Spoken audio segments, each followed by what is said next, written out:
Okay, so hello to everyone. So this is the review about King Lear, which is focusing on Act 1 analysis about the story.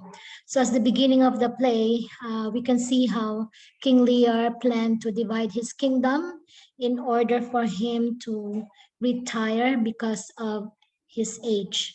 So here, there are some points that we have to understand about King Lear in Act 1. So in this part, let's talk about the first part of the characters. So we have King Lear, who is the king of Britain, while Cordelia, who was the eldest or the youngest daughter of King Lear, Edmund, Edgar, and Gloucester, who were the characters as the second family, and Goneril and Regan, who was the eldest sisters of Cordelia, who betrayed King Lear. Okay, so here, as you describe King Lear, he is a hasty king because he divided the kingdom without any plan. Okay, he did not give a good judgment, and he make a decision based on the flattery words. And conceited, okay, he doesn't know. He is very much um, relying to the words uttered by his own children without proper judgment. And he is very static because what he did and his character or characteristics in the past or in the beginning of the chapter is still the same at the end of the play. And he's also a flat character. Okay, nothing changed. So there is no change of characteristics. Okay, another part of the character is Cordelia, who is the youngest daughter of King Lear. He is a loving daughter, a frank, static, and flat. Okay, she doesn't show or use words in order to show her love to her father, but she puts words into action. Okay, she loves her father, nothing more or nothing less. Okay, and a frank daughter because she is not using her words in order to get the kingdom. Okay, she's very static and flat character. Okay, she never changed. Okay, the love that she had for her father in the beginning is still the same until she died at the end of the story. Okay, so here we have also Goneril and Regan. Both of them are selfish. This is deceiving and static and round. Okay, so in this part, selfish because they use flattery words or in order to get the kingdom, and they deceived or cheated their father. Okay, using flattery words. Okay, the characteristics of both Goneril and Regan are static and round, the same thing as king. So they never change their behavior and attitudes from the very beginning until the end.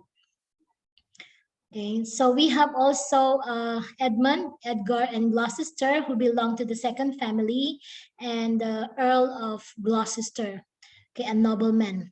So all of them are cunning, gullible, and very static, okay, and angry at the same time flat. Okay, here they use their cleverness and intelligence, especially for Edmund, in order to betray his father by plotting a kind of um, by hurting himself, and he told his father that he was being hurt by Edgar. Also, gullible because they believe, or Mr. Gloucester, Earl of Gloucester, believed on the lies of his son, the illegitimate son named Edmund.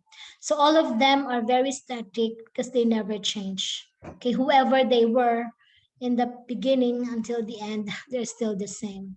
Okay, and somehow there were anger, okay, in these three characters because all of them cheated each other.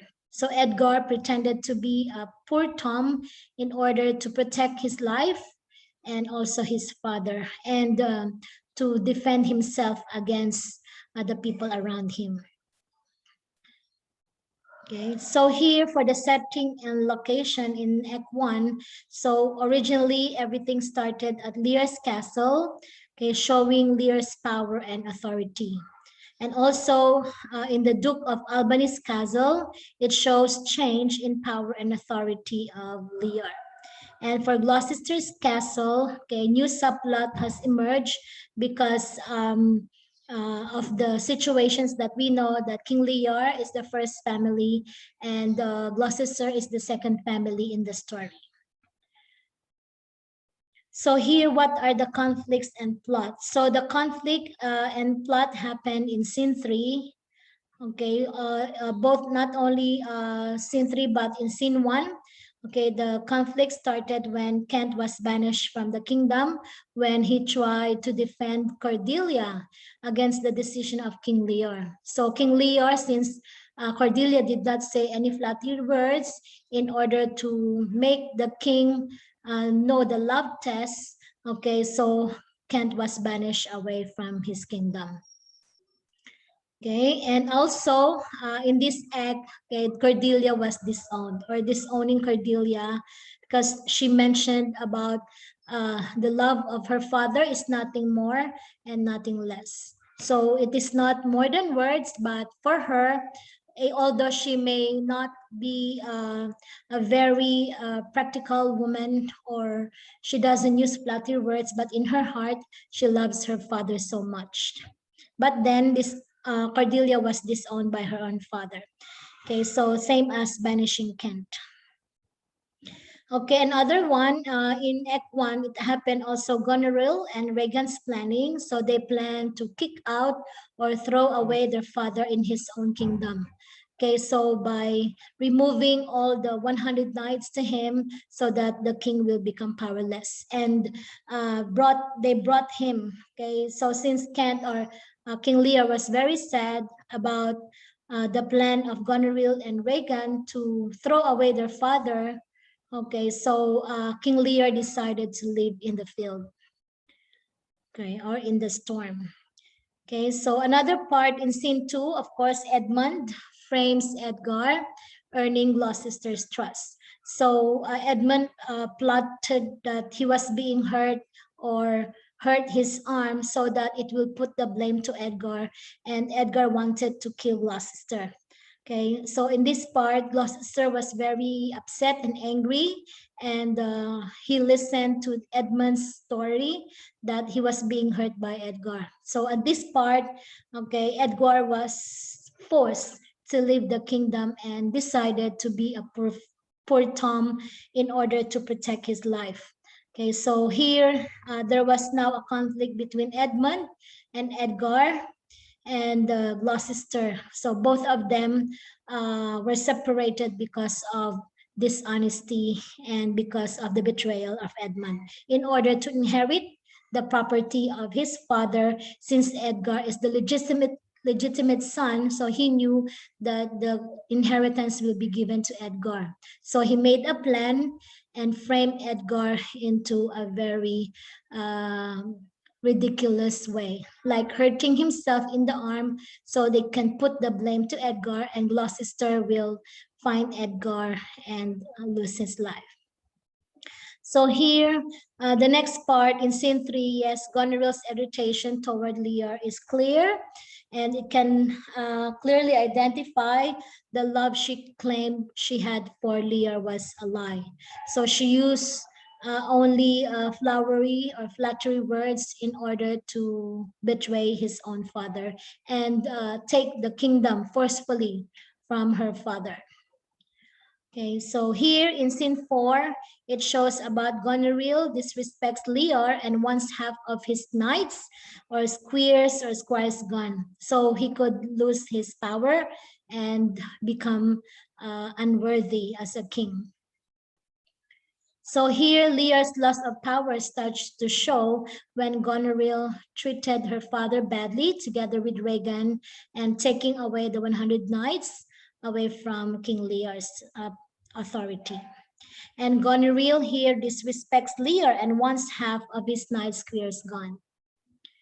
Okay, another one, so in this act, Goneril's letter for Regan, okay, so making Regan conspire against Lear with Goneril. So since King Lear was very upset the way Goneril treated him, so he made a plan to leave the castle and stay in Regan's castle. So Goneril sent a letter to Regan not to believe on her father, and they plotted him to stay away or throw him away, both in their castles. So therefore, King Lear becomes alone, and it says there that the Goneril's power is emphasized with the setting on the scene when they were at the Duke of Albany's castle. So it seems that she is now more become powerful, and through her husband, okay, she listened to the lies of their own husband. Okay, and in scene 5, yes, it shows about the Lear's realization that he wronged Cordelia and that Goneril is not what she seems. So what she said, okay, what Goneril said is different from the reality. So he realized that Cordelia was the one who loves him the most, not with flattery words, but through actions. Okay, so therefore the main plot of Act 1 in King Lear is the deception of Lear's daughters. And subplot or another plot is Edmund misleading his father in order to throw away and take the inheritance from Edgar, who was the legitimate son of Gloucester. Okay, so here those are the conflicts and plot. Okay, now let's move on to the themes. So the themes of deception, injustice, madness, and insanity are in the story. So for the deception, so this very prominent throughout the play that they often use as a means of personal gain by characters. Like, for example, the sisters, okay, they deceive their father, Goneril and Regan, in order to take the inheritance by using flattery words. And also Edmund deceived his father Gloucester because he wanted to take the inheritance away from Edgar by hurting himself and put the blame to Edgar. And Edgar needs to run away for his life because he was afraid by his own father. And also Kent, he also disguised himself as Caius because since he disagreed that Cordelia will be thrown away from the kingdom, so also King Lear, okay, push him away and not to stay with him anymore. So he pretended to become Caius so he could also protect the king against the people who wanted to kill him. So these three people or three groups of people, the sisters, Edmund, Kent, shows about the deception, okay, against the people they love. Okay, the primary example of this is when Goneril and Regan describe their love for the king, and mostly this deception is mostly negative with the exception of Kent. But both sisters Edmund have a negative deception, but Kent is positive because he only deceived King Lear so he could stay still with him, okay, so that he could see the condition of the king, even though he was being banished away from King Lear's castle. And also the second one is the injustice. Okay, the injustice here contributes the most to tragedy of the play, and it evokes or describes pity of the characters that suffer from it. For example, of injustice in the story is Cordelia, who unrightfully banished in scene 1. Okay, since she did not use flattery words, she was the one forcefully banished away. And also Kent is also banished for defending her, and Edmund faces societal injustice as a result of his bastard status. Okay, because of his condition, since he is an illegitimate son, okay, so the society may look down on him, so he did his best in order to take the authority, the inheritance from his legitimate brother. Okay, so that is injustices about discrimination as sons, also even the discrimination between the three sisters. Okay, another one is the madness and insanity. It is often shown by Lear, and the primary example of that is decides to split kingdom based on how much the daughter loves him so much. So here it goes on to banish Cordelia because she did not love him. And here the insanity here belongs to the idea of hasty judgment. Okay, he did not think critically who among his three daughters loved him the most. This point of insanity shows from a negative standpoint that sometimes because of your age, because of your madness, you made the wrong decision. Okay, so yes, so to clarify that one, okay, so that is the idea of deception. Okay, yeah, madness, insanity, and injustice. Okay, so here another point of analysis is the last one is the use of imagery. So the imagery is the use of descriptive language like adjectives, the use of objects, things, okay, nature in order to represent an idea.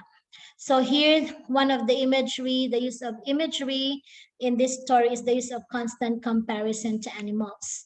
So here, according to Act 1, Scene 1, on page 130, it says there that come not between the dragon in his wrath. So people are being compared to dragon, okay, and his anger. Another one, truth, a dog must to kennel, he must be whipped out when the lady brach may stand by the fire and stink. So here in scene 1, act 1, scene 4, okay, the animals were compared to a dog.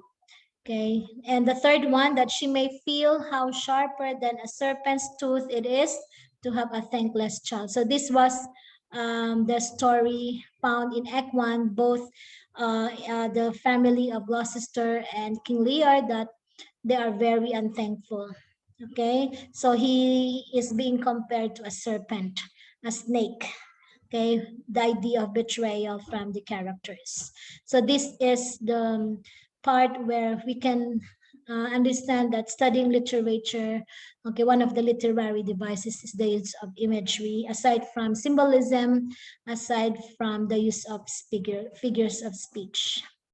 Okay, so and also another part is the metaphor. Okay, it's a comparison, direct comparison. Okay, using as or that or like. Okay, it says a love that makes breath poor. Okay, because of too much love, okay, you become poor, like what happened to King Lear. Okay, another one, of that self metal as my sister and prize me at her worth. The use of that self metal as my sister. Okay, so the use of as meaning comparing her sister to a metal, and prize me at another one, unhappy that I am, I cannot heave my heart into my mouth. Okay, so he was not very happy, and it seems that he is comparing um, the way he judged his children in order to find out the true love from his children by using the mouth. So he was very so sad that the one who used flattery words are the one who betrayed them the most. So that is the idea of metaphor, comparing something to someone. So yeah, this is only the ending part of King Lear Act 1 analysis, and we will watch the video after this. So thank you very much.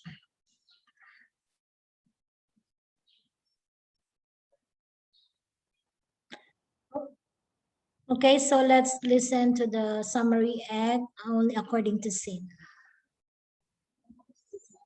Two noble cats.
Okay, so that's the story of King Lear in Act One. So this is only one of the scenes in the introduction of King Lear. Okay, so thank you very much for listening. So let's move on to Act Two.